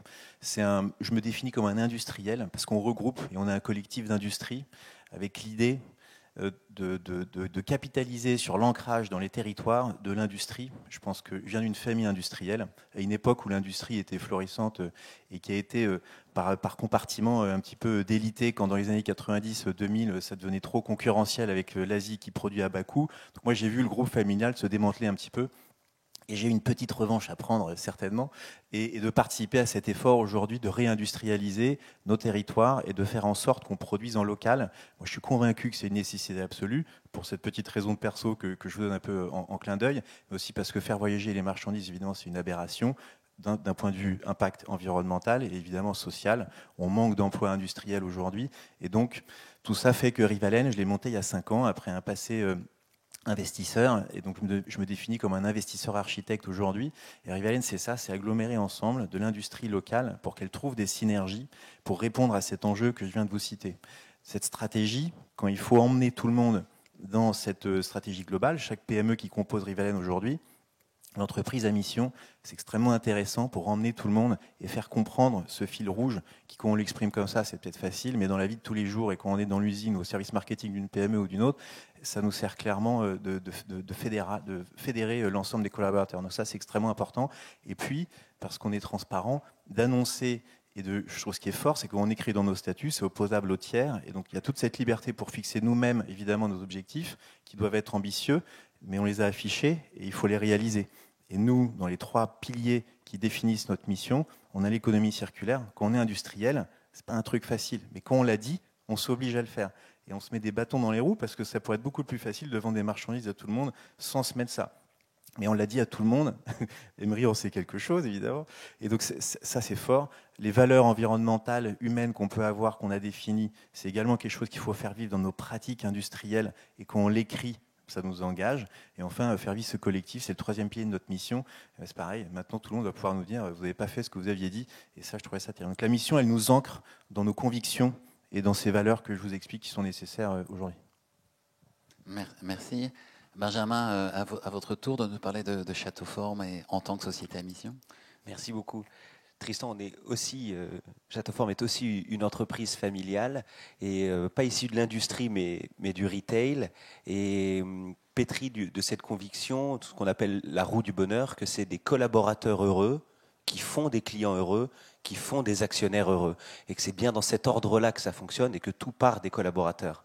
Et donc, dans le cadre de nos activités, Châteauforme a été créé pour prendre soin des collaborateurs par la formation et la convivialité. Et donc, concrètement, qu'est-ce qu'on sait? On a des lieux dédiés aux entreprises où les collaborateurs peuvent venir en équipe avec leur manager, un espèce de safe space où on déconstruit la hiérarchie, on crée du lien, on se rencontre et on donne du sens en faisant ça. Et donc, on a vu, Châteauforme a été créé il y a 25 ans, et donc on a vu cette migration se faire d'abord depuis la convivialité et la formation vers le sens. Et dans ce cadre-là, on accompagne notre philosophie, notre activité par une philosophie du management particulier que souvent j'avais besoin de résumer en grandes phrases ou prendre du temps pour expliquer. Et maintenant, c'est facile, j'ai 3 mots. Je peux dire que nous sommes société à mission et directement, ça interpelle en se disant tiens, eux, ils font les choses différemment. C'est pour ça qu'on est devenu société à mission pour préparer les 25 prochaines années. Merci beaucoup. J'aurais une question maintenant plutôt pour Tristan et Hélène. Vos 2 activités, vos groupes, vos entreprises sont constitués de plusieurs entités. Tout à l'heure, Tristan, tu t'es décrit comme investisseur architecte. Le groupe Arkea est aussi complexe. Et donc, moi, j'avais une question qui peut paraître un peu technique, mais qui a été d'ailleurs l'objet d'un certain nombre de réflexions au sein de la communauté. C'est quand on est dans des organisations un petit peu compliquées, comment est-ce qu'on devient société à mission? Quelle est l'entité qui porte la société à mission? Est-ce qu'il y a plusieurs sociétés à mission à l'intérieur du groupe? Je ne sais pas, peut-être Tristan, comment tu as fait toi On vous a posé beaucoup la question, à la communauté, à l'Observatoire, on a eu énormément d'échanges. Isabelle Folenfant qui est là, qui est arrivée dans le groupe Rivalen, pour m'aider à mener cette mission, on s'est outillé, je veux dire, d'expertise et d'une équipe pour réfléchir à ça. Rivalen, en fait, c'est arrivé assez simplement en conclusion, c'était comme le but du jeu est d'emmener tout le monde, tant les collaborateurs que les entreprises qui rejoignent Rivalen, le fait que la holding elle-même porte une mission dont le premier objectif est de créer un collectif, ça a semblé assez naturel. Après, pour le pragmatisme dont on parlait aussi un peu tout à l'heure, ça prend quand même vachement de temps tout ça. C'est du bon temps, hein, mais ça prend beaucoup de temps. Et de passer dans chaque société qui sont les PME, Rivalen, c'est 250 personnes en 5 sociétés, en 5 PME. Donc passer le temps à faire ce travail en profondeur stratégique avec les équipes, on a plutôt pris le parti de le faire avec les entreprises qui constituaient Rivalen à ce moment-là. Il y en avait 3. On a fait un paquet de groupes de travail pour que tout le monde réfléchisse à comment est-ce que chaque société, qui a son socle RSE dans chacune des sociétés, participe à la réalisation de la mission et à la rédaction de notre mission et de nos objectifs. Donc on a plutôt pris ce parti-là de dire que la holding a une mission réalisée par les sociétés. Après, je pense qu'il y a une question de maturité, de taille, de moyens qu'on y alloue. Je pense que dans le temps, et on commence déjà à le percevoir, dans le groupe, on achète 2 sociétés par an. Elles sont toutes à des niveaux de maturité plus ou moins élevés sur le sujet. Et il y en a qui vont aller plus vite que d'autres. Je suis certain que dans les années qui viennent, il y en a une qui se dira moi, j'ai ma mission. Il faut que je fasse le boulot pour avoir une mission et ce sera tout à fait légitime, même si c'est des sociétés cohérentes. Aujourd'hui, les 5 sociétés font de l'éclairage. On va vers d'autres choses, mais on fait de l'éclairage, c'est 5 niches différentes. Et chacune a un marché différent, un business model proche, mais un peu différent. S'il y en a une qui dit j'ai envie de passer entreprise à mission, ce serait tout à fait logique et ça n'enlèverait pas le caractère de la mission de la holding de toute façon. Très intéressant. Hélène, quel est le choix que vous avez fait de votre côté? Alors, c'est vraiment intéressant l'expérience et de partager, je trouve, ces expertises. Alors, nous, on a été extrêmement, j'allais dire, pragmatiques. On est une jeune société à mission, donc on est allé vraiment pas à pas. En fait, c'est pas le groupe qui a démarré, comme disait tout à l'heure Anne, ça a démarré par une de nos entités et on s'est dit, finalement, faire entre guillemets un test à une échelle un petit peu plus petite, c'était intéressant. Et donc c'est notre société Armorique Habitat qui a démarré, donc qui a j'allais dire, mis en place un petit peu une méthodologie, qui a déroulé le process. Et ensuite c'est le groupe qui a pris la décision de prendre ce statut. Donc je dis c'est l'année dernière. Donc, ce qui est intéressant, c'est qu'effectivement, le statut, il est porté aujourd'hui par Crédit Mutuel Arca. Donc, naturellement, il engage l'ensemble du groupe, l'ensemble des 40 filiales. Crédit Mutuel Arca, c'est 2 fédérations de Crédit Mutuel, la Bretagne, le Sud-Ouest. Et par ailleurs, c'est 40 filiales avec une quarantaine de métiers dans la banque, l'assurance. Donc, c'est beaucoup aussi de métiers différents, beaucoup d'entités de taille assez différentes. Et donc, d'abord, une entité, ensuite le groupe. Et alors, ce qui est très intéressant, c'est que on n'avait pas, j'allais dire, de vision préconçue. Au départ, on pensait finalement qu'à partir du moment où le groupe avait pris ce statut, finalement, ça suffisait à embarquer l'ensemble des entreprises. Et petit à petit, on a vu qu'on avait des filiales qui nous disaient, mais nous, alors soit parce qu'elles ne portaient pas nécessairement le nom du groupe dans leur marque, en réalité. Je prends l'exemple, par exemple, de Financo, qui est une société de crédit à la consommation qui est détenue à 100% par le groupe. Et pour autant, qui nous a dit, mais finalement, nous, on a de l'attente, on a de la demande de la part des collaborateurs et de nos clients de passer nous-mêmes entreprise à mission pour finalement que tout le monde se sente encore plus concerné et pour avoir ce travail en profondeur de réflexion stratégique autour de l'entreprise et pour pouvoir dire demain, mais en fait, on n'est plus une société crédit à la consommation, on veut accompagner la rénovation énergétique principalement et la rénovation dans la mobilité. Voilà, donc finalement, on s'est posé, ils nous ont interrogés en nous disant est-ce qu'on peut, est-ce qu'on a le droit, et finalement on a vraiment laissé faire en disant mais c'est très intéressant de se dire quand ça fait du sens, encore une fois quand c'est cohérent et que ça s'associe en fait à une vraie réflexion stratégique de l'entité et qu'il y a de la demande et que ça permet de se différencier finalement par rapport à la concurrence, puisque c'est ça aussi que nous disaient les équipes. On a laissé faire et aujourd'hui on en a d'autres. On a notre société de capital investissement qui se pose les mêmes questions. On a différentes. Donc je pense qu'on va avoir une démarche où certains vont aller parce que vraiment ça fait du sens. D'autres ne vont pas y aller tout simplement parce qu'ils portent le nom d'Arca dans leur nom.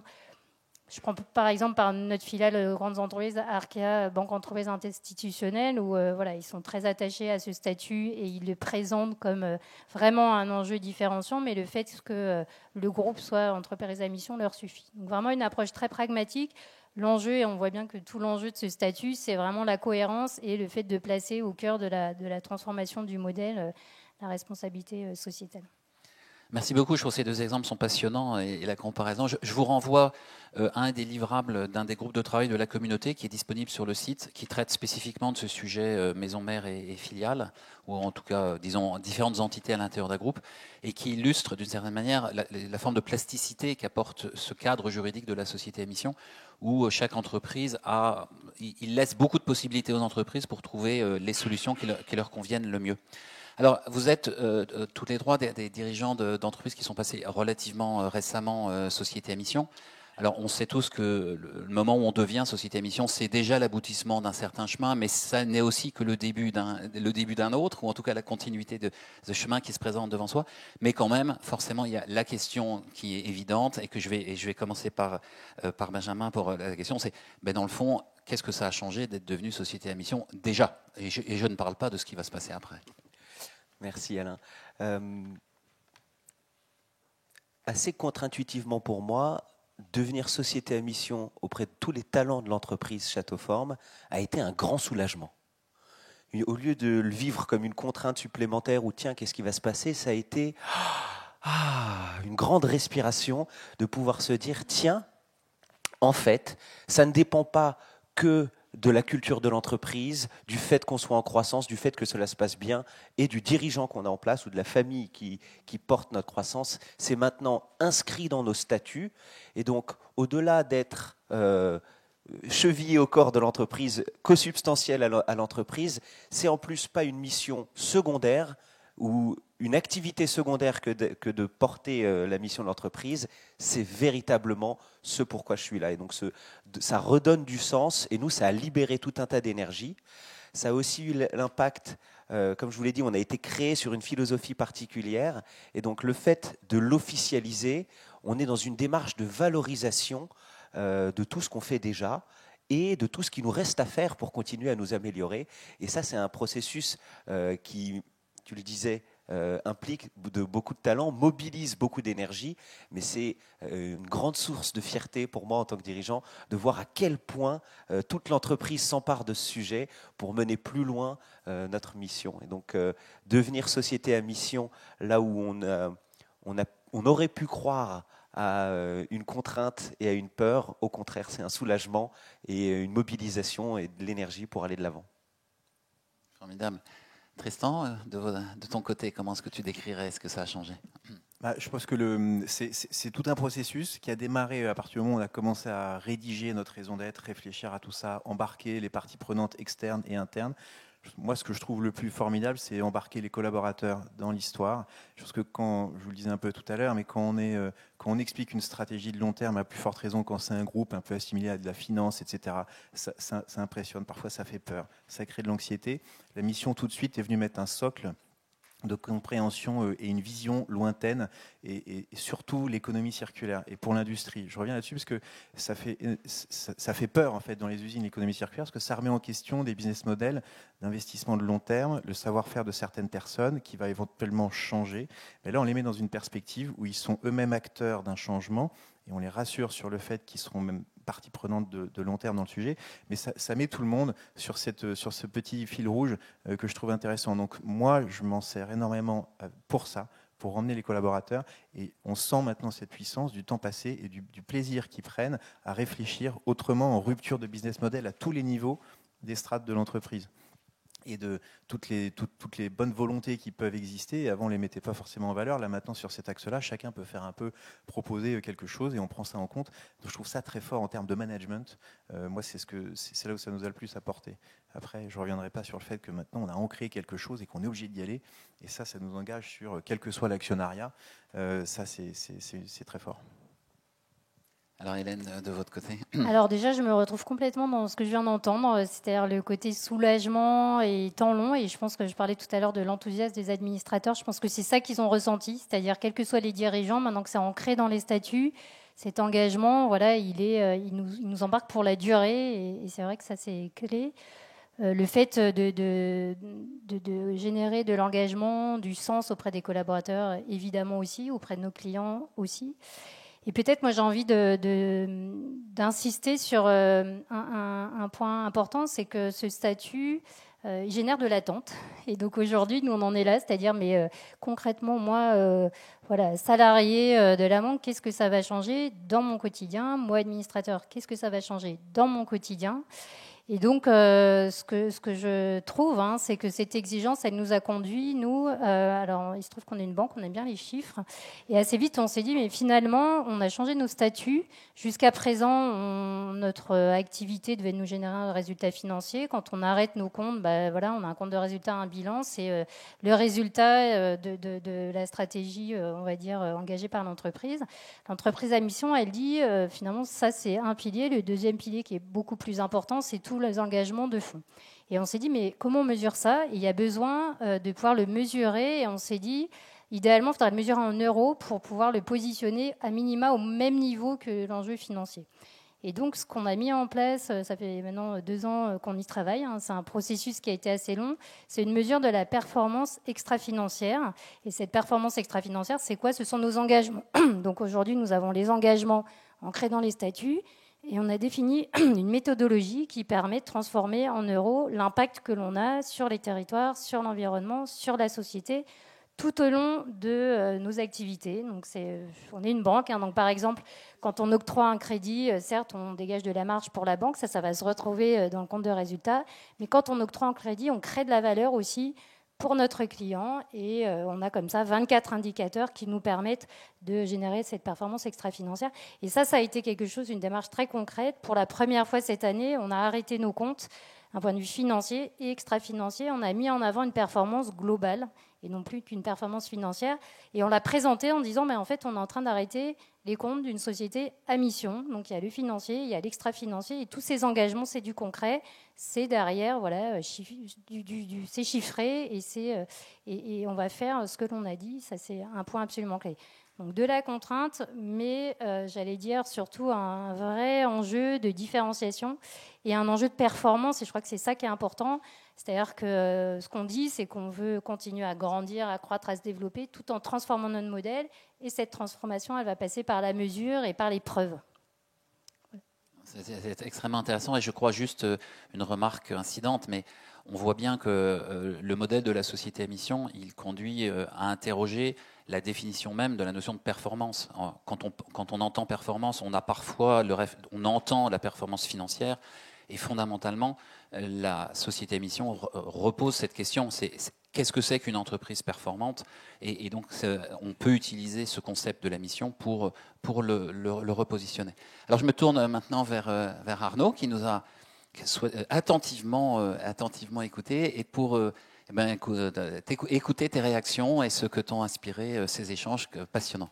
Merci. Alors c'était très intéressant, et en fait c'est toujours intéressant de voir qu'en quelques minutes on retrouve l'essentiel des points qui nous animent. Premier point qui était déjà un petit peu lancé par deux questions, l'idée d'un top 10 des indicateurs et aussi ce qui décourage d'y aller. En fait c'est ce cadre libre que vous avez rappelé tout à l'heure qui est très très important, et ce cadre libre c'est parce que en fait l'entreprise à mission, on est vraiment au cœur de l'idée de l'entrepreneuriat, du projet entrepreneurial, de la liberté entrepreneuriale. Et on y met ce qu'on veut, dans le respect de la loi évidemment, et dans le respect de la bonne foi. Il ne s'agit pas de mettre des slogans, par exemple. Il y en a qui peuvent être tentés de le faire parfois dans la raison d'être. Ce n'est pas non plus un label, c'est pour ça qu'en fait on ne répond pas au top 10. Et c'est encore moins d'ailleurs un label auto-attribué, où je définirais moi-même les critères qui permettent de me dire, regardez, je réponds à tous les critères, je suis société à mission. Non, c'est l'occasion de poser la singularité du projet entrepreneurial, que ce soit une entreprise native ou une entreprise ancienne. Ça permet de protéger ça aussi dans le cadre de la dilution du capital, par exemple, tout simplement. C'est quelque chose qui doit donc être exigeant, effectivement, et cohérent. Voilà, ça a été rappelé. Donc ça, c'est le premier point, ce cadre libre. Deuxième point important que j'ai entendu, c'est qu'en fait, il y a des attachements à l'intérieur de ce cadre, souvent, et beaucoup d'entrepreneurs, en fait, ne sont pas animés à titre principal par la recherche du profit, même si, évidemment, c'est une motivation parmi d'autres. Il y a un projet qui implique les territoires dans lesquels on retrouve une culture, d'où ce soulagement qui a été d'ailleurs exprimé par plusieurs, et des convictions et des valeurs. Mais évidemment, avec les valeurs dans les entreprises, en fait, il y a eu quand même beaucoup de littérature un peu molle. Effectivement, est-ce qu'une entreprise peut avoir des valeurs ? C'est une vraie question, ça. Une entreprise, en fait, peut inscrire dans sa mission quelque chose qui permet en tout cas de protéger certaines valeurs, voilà, de les garantir. Parce que sinon, des valeurs qu'on pose comme ça à un moment donné, sans rien, sans cadre, en fait, c'est des promesses, c'est des slogans, etc. Voilà. Donc ça, c'est très très important, et vous avez parlé effectivement cet élément de culture et de soulagement. Et puis, troisième point, effectivement, il y a la question des salariés. Alors, je trouve ça très intéressant que ça pousse effectivement du côté des salariés, de certaines filiales qui peuvent d'ailleurs avoir, on va dire socialement, avoir l'impression d'être dans quelque chose qui est un peu décrié, parfois le crédit à la conso, ça n'a pas toujours bonne réputation, dire oui, mais en fait nous, voilà, ça a du sens. Et en fait, ce que l'on sait, je vais vous livrer un tout début justement des qualitatifs que l'on peut avoir. Vous voyez, on a quelques tendances aujourd'hui qui montrent que pour les collaborateurs, c'est plus souvent les entreprises à mission qui ne parlent pas trop des collaborateurs, c'est-à-dire les promesses qu'on pourrait trouver du type on va être une entreprise où nos collaborateurs vont être bien, etc. Ça, c'est de la RSE, c'est formidable, mais en fait, ce qui marche le mieux, c'est quand on crée du sens, de la cohérence et de l'alignement avec un projet. Et c'est dans ces situations-là qu'en fait, les gens vont bien parce qu'ils trouvent de la cohérence, ils ont l'impression de faire quelque chose qui est utile et qui a du sens. Et vous voyez, c'est ça, embarquer, vous en avez parlé, d'embarquer les collaborateurs, et c'est ce qui fait qu'évidemment ça peut pousser du côté des collaborateurs. Voilà, je ne vais pas être plus long, on m'avait demandé d'être court, c'est bon ? Merci beaucoup Arnaud, ça nous laisse maintenant l'occasion de répondre à des questions, et donc la parole est à la fois dans la salle et à distance. Bonjour, j'avais une question pour Hélène Bernicot, parce que vous êtes, vous l'avez dit, une entreprise très enracinée et même très emblématique dans certains territoires. Est-ce que vous avez senti que la mission crée un lien différent avec les collectivités locales, crée un intérêt des autres entreprises du territoire ? On commence à parler de territoire à mission dans certaines régions. Voilà, je voulais savoir quel était votre retour d'expérience sur cette dynamique locale qui se crée ou pas autour de de la transformation en société à mission d'une entreprise aussi emblématique qu'Arkea. Très bien, merci en tout cas pour la question. Alors effectivement, ce que je disais, c'est que on faisait de la mission sans vraiment le savoir. Donc en fait, je crois que ce qui est vraiment intéressant pour nous, c'est que ça donne beaucoup de modernité à une entreprise coopérative. On parlait tout à l'heure de valeurs, nous on parle d'humanité. Quand on a travaillé la raison d'être, on a fait écrire nos collaborateurs, nos clients, nos administrateurs, on les a fait dessiner. Et en parlant de la banque, ils ont dessiné un cœur et un arbre. Donc c'est vous dire si on est une banque un peu originale. Donc de manière générale, on a ce lien très fort avec nos clients, avec les collectivités territoriales. Et c'est vrai que ce statut, alors il n'était pas forcément très bien connu. Donc effectivement, il suscite des questions pour savoir, alors la question, on y en est venu tout à l'heure, mais concrètement, qu'est-ce que ça va changer ? Pourquoi vous le prenez ? Est-ce que c'est pour avoir un label ? Est-ce que c'est pour faire joli ? Est-ce que ça va changer des choses ? Donc beaucoup de questions. Ça suscite aussi des questions de la part de nos clients. Certains clients qui ont envie d'y aller tout en se disant mais on n'ose pas parce qu'on va avoir des contraintes. Souvent, c'est le sujet des contraintes qui arrivent. Et finalement, ça ouvre la discussion et ça permet aussi, ça c'est un point très intéressant pour un banquier, de parler aussi à ses clients, non pas de gros sous, mais de parler de sens. On parlait tout à l'heure de mettre du corps et du concret derrière des valeurs. De parler de nos engagements. Et nos engagements, ils sont extrêmement concrets, encore une fois, sur nos territoires, sur l'accompagnement environnemental, sociétal. Et du coup, on fait du business avec des dirigeants et moins un peu avec des directeurs financiers. Donc, j'allais dire, on parle du sens, on ne parle même plus du prix. C'est là où je disais, c'est différenciant. Et pour une banque où, globalement, j'allais dire, les produits financiers peuvent être considérés comme tous un peu les mêmes, là, on vient amener, j'allais dire, du corps. C'est vraiment une vraie assurance, une assurance de crédibilité. Donc, voilà, pour finir là-dessus, un statut qui était effectivement pas forcément bien connu, qui pouvait faire un peu peur. Et le fait de pouvoir en parler, le fait de dire, oui, on y est allé, on s'en porte encore mieux, je crois que ça donne envie. Il faut qu'on continue comme ça à mieux le faire connaître en réalité pour rassurer et donner envie. Oui, bonjour, Véronique Plessier-Chauveau, Société Léos. Donc la question, c'était dans la continuité, donc c'est pour Château Fort et Rivalène. C'est une question que nous aussi pose beaucoup. C'est quel est l'apport ? On dit que c'est très bien, et on l'a dit, redit que c'est très bien pour ceux avec qui on travaille, nos collaborateurs, on les embarque, blablabla. Mais comment vous mesurez l'impact positif que ça a avec vos clients ? Vous l'avez bien dit. Qu'est-ce que ça veut dire ? Comment ça se traduit ? Est-ce que vous avez justement commencé à mettre en place des indicateurs ? Comment ça se mesure ? En tant que tel, évidemment, après, ça mènera plus de chiffre d'affaires, on sera d'autant plus content. Mais ça, comment vous faites ? Voilà, moi, ça m'intéresse. Alors, pour l'instant, ça reste que du qualitatif, parce qu'on n'est pas passé il y a très longtemps. Donc, on se dit, est-ce que notre top line, elle a monté un petit peu ? Je suis bien incapable de vous le dire. Mais samedi dernier, il y avait les journées Top AFEP. Si vous aviez suivi, les grands patrons du CAC 40 qui rencontrent les petits patrons de PME. J'ai discuté avec Sébastien Bazin, Accor, avec Jean-Charles Decaux, avec un certain nombre de personnes, qu'on leur explique qu'on est entreprise à mission et qu'on est ancré dans ces valeurs et qu'on va faire ce qu'on a dit qu'on allait faire. Ils sont extrêmement intéressés parce qu'eux-mêmes, ces clients-là, mais dans tous les donneurs d'ordre, je participe à beaucoup de groupes de travail sur les appels d'offres publics où il faut qu'on puisse démontrer le côté RSE, mais le côté impact en fait de nos actions. Je ne sais pas encore suffisamment dans les lois pour qu'on aille flécher, moi en tant qu'industriel local, j'aimerais bien que dans la loi, il y ait un certain nombre de choses qui permettent justement à nos chiffres d'affaires de remonter pour avoir cette activité de fabrication française. Mais enfin, tout ça, c'est en train d'arriver. Et donc, moi, je le mesure plutôt sur des échanges aujourd'hui et des partenariats en discussion. Et le fait qu'on soit entreprise à mission, on a des certifications EcoVadis, Bicorp et tout ça. Le fait qu'on soit entreprise à mission, ça met quelque chose vraiment un cran au-dessus. Et le regard qu'on a de ces gros donneurs d'ordre, il est très différent depuis qu'on peut exprimer et qu'on a rédigé en fait dans nos statuts et nos objectifs, qu'on s'engage. C'est très différent. Moi, je suis très positif à moyen terme, pas à court terme, mais à moyen terme sur les impacts chiffre d'affaires qu'on peut avoir en étant entreprise à mission. De la même manière, c'est un peu tôt pour le dire. En tout cas, on voit que, dans le sens de ce que Hélène disait, on a une évolution aussi de nos interlocuteurs sur une partie de notre métier. Donc notre métier historique qui est d'animer des maisons au vert, des châteaux principalement. Aujourd'hui, il y a des entreprises qui viennent nous voir pour qu'on fasse la gestion de leur bureau ou de leur lieu immobilier pour ramener les collaborateurs chez eux.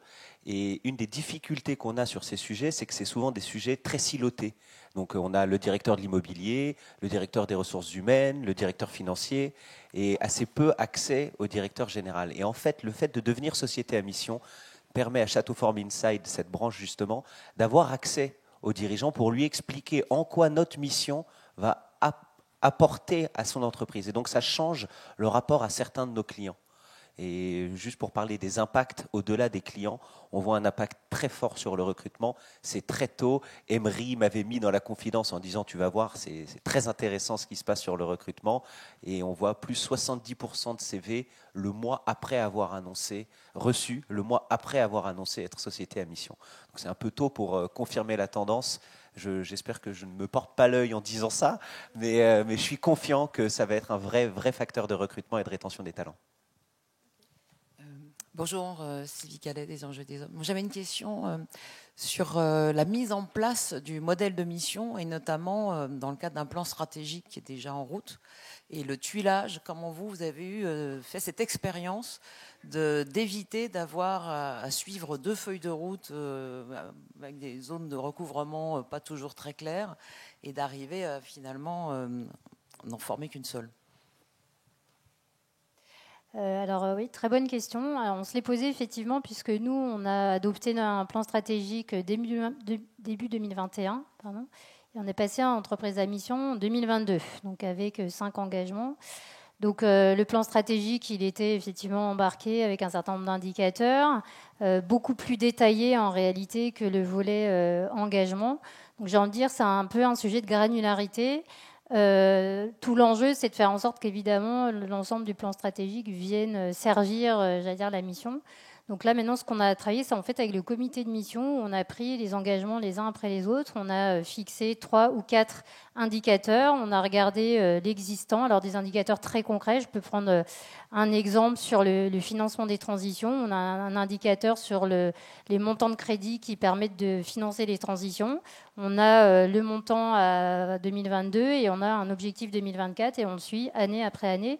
Et donc, on a fixé par engagement des indicateurs et ensuite, on a fait le lien avec l'ensemble des actions du plan stratégique qui sont fléchées vers les 5 engagements. Donc, voilà, quelque chose finalement d'assez simple. Et ce qui est vraiment intéressant avec ce dispositif, c'est que, ça rejoint un petit peu la question aussi d'avant, c'est qu'on parle aujourd'hui, je trouve, beaucoup plus de stratégie aux collaborateurs, c'est-à-dire y compris quand on reçoit chaque année, on fait des réunions avec l'ensemble des nouveaux collaborateurs et spontanément, on va leur parler de ce que c'est que l'entreprise à mission, les 5 engagements, et ça permet de raconter une jolie histoire et l'histoire de la stratégie, mais en même temps en se positionnant sur le vraiment très long terme. Et tout en faisant ensuite un lien avec très concrètement ce qu'ils vont eux vivre dans leur quotidien. Et donc ça crée, j'allais dire, pour chaque collaborateur l'impression d'avoir un impact tout simplement. Et on voit qu'aujourd'hui c'est ça qui est attendu dans la société et donc de la part de nos collaborateurs aussi. Merci beaucoup. Avant qu'on prenne une dernière question, encore 1 ou 2 questions.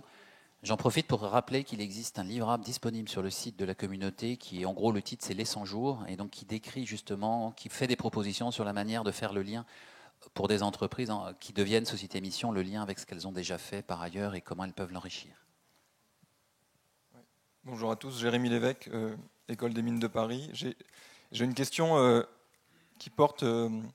en fait, je vais l'exprimer de cette manière. J'ai l'impression que beaucoup des discours étaient teintés du fait que la démarche était aussi aujourd'hui essentiellement, en tout cas avait été construite, de sorte à mettre en cohérence un certain nombre de choses déjà existantes, ou en tout cas de rendre visible au plus grand nombre un projet singulier. Or, d'une certaine manière, le pari de la société à mission, en tant que qualité juridique, c'est effectivement que ça rendrait crédible cette cohérence en engageant, en obligeant, comme ça a été rappelé, mais que c'est aussi censé protéger cet engagement collectif, y compris dans la tempête. Emery, j'ai beaucoup aimé tes métaphores du phare dans la tempête, et il me semble que ma question irait plutôt dans ce sens. Si tant est que c'est censé vous protéger, est-ce qu'il vous semble que vous avez construit la démarche dans ce sens? Ma question va évidemment vers tout le monde, mais on pense au monde de la banque assurance, dans lequel évidemment les transformations du secteur, que ce soit le cadre réglementaire, les enjeux de financement des transitions écologiques, ou même un certain nombre de transformations qui pourraient faire venir un concurrent moins 10 ans, ou même les transformations du travail, dans lesquelles on sent que le modèle, la singularité que vous portez peut être mise en tension, mise en danger par ces transformations. Ma question est donc la suivante, elle est peut-être pas simple, mais est-ce qu'il vous semble que vous avez construit la démarche dans ce sens, que ce soit par le contenu de vos engagements, votre mission, ou par la manière dont vous avez construit ou vous construisez aujourd'hui la gouvernance de mission avec le comité ou plus largement? Est-ce que ça vous semble fonctionner de ce point de vue? Moi, je pense que là aussi, on n'est qu'au début, mais encore une fois, et c'est vraiment l'économie circulaire que je trouve le truc le plus compliqué à adresser. Le fait qu'on l'ait mis dans nos statuts, ça nous engage à long terme. On a plutôt intérêt à faire vraiment le job et chacun à bosser le sujet pour répondre à cet engagement. Et on l'a écrit là parce que je ne conçois pas le groupe se construire avec autre chose que l'économie circulaire au cœur de ce qu'elle doit faire. Et maintenant, comment est-ce qu'on va le mettre en place? Ça, c'est une bonne question. Et c'est là où ça met un peu la société en tension, toutes les structures du groupe, mais c'est une bonne tension. C'est-à-dire qu'on parle un peu de rentabilité, c'est évident que quand on va se mettre dans l'économie circulaire, qu'on va faire du cradle to cradle certifié, faire l'éco-conception, ça coûte extrêmement cher, mais de l'avoir écrit à cet endroit, c'est pour s'engager à le faire et assumer coûte que coûte, y compris les coûts d'investissement que ça peut engendrer. Il faut former les gens, il faut emmener tout le monde dans tout ce sujet-là. Si on ne l'avait pas écrit, ça aurait été trop facile. C'est-à-dire, dès qu'il y a un petit truc... on pouvait passer à autre chose. Là, le fait que ce soit écrit, franchement, ça nous engage et au-delà de nous en tant qu'actionnaires. Donc, je trouve ça. Mais tout le boulot reste à faire. Mais on s'y est engagé. Je me permets, je sais qu'on est pressé par le temps, mais j'ai envie de témoigner au sujet de cette question. Je vous parle, on est entre nous. Notre métier chez Château Forme, c'est de vendre de la réunion ou de la rencontre en présentiel à des entreprises. Vous pouvez imaginer que le Covid a été une sorte de kryptonite venue de nulle part pour nous et qu'on n'a pas eu une baisse de chiffre d'affaires, mais que du jour au lendemain, notre chiffre d'affaires s'est arrêté. Et on a vécu 17 mois avec 0 revenu pour une entreprise qui a principalement des coûts fixes, des salaires et des loyers. Donc, assez tôt dans la crise, on a pris la décision de garder 100% des équipes et de garder 100% des maisons. Parce qu'on croyait à notre business model et qu'on savait qu'au moment où ça repartirait, il nous fallait avoir toutes nos maisons et tous nos collaborateurs pour pouvoir accepter, recevoir le volume de chiffre d'affaires qu'on allait faire et pouvoir sortir de la crise. Donc on savait que c'était une mort à petit feu que de se séparer de la moitié des équipes et de la moitié des maisons. Mais c'était plus facile à faire pour mon père avec son aura, son expertise, ses succès passés, son âge, pour regarder tant nos partenaires bancaires que nos actionnaires et pour leur dire voilà ma décision, elle est claire, elle est simple et voilà dans quel sens on va aller. Et ça aurait été beaucoup plus difficile pour moi de porter ce discours si je n'avais pas eu la mission pour me protéger. Et aujourd'hui, en tant que dirigeant, je sais que la mission peut me protéger dans ces choix qui peuvent être des choix de long terme et pas des choix de court terme. Je vais peut-être juste, alors je trouve les témoignages hyper intéressants.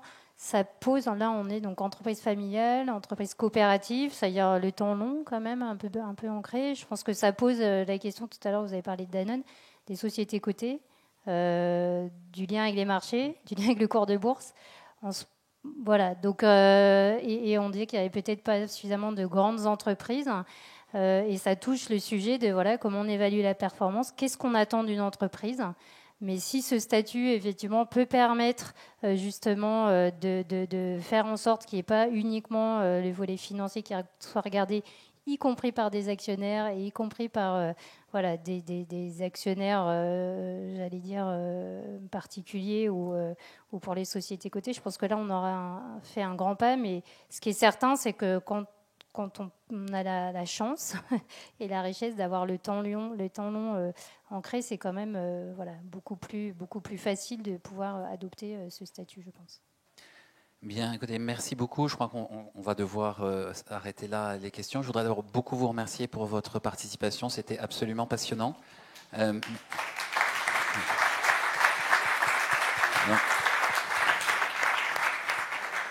On va laisser maintenant l'estrade à Emery pour une phrase de conclusion. Merci beaucoup.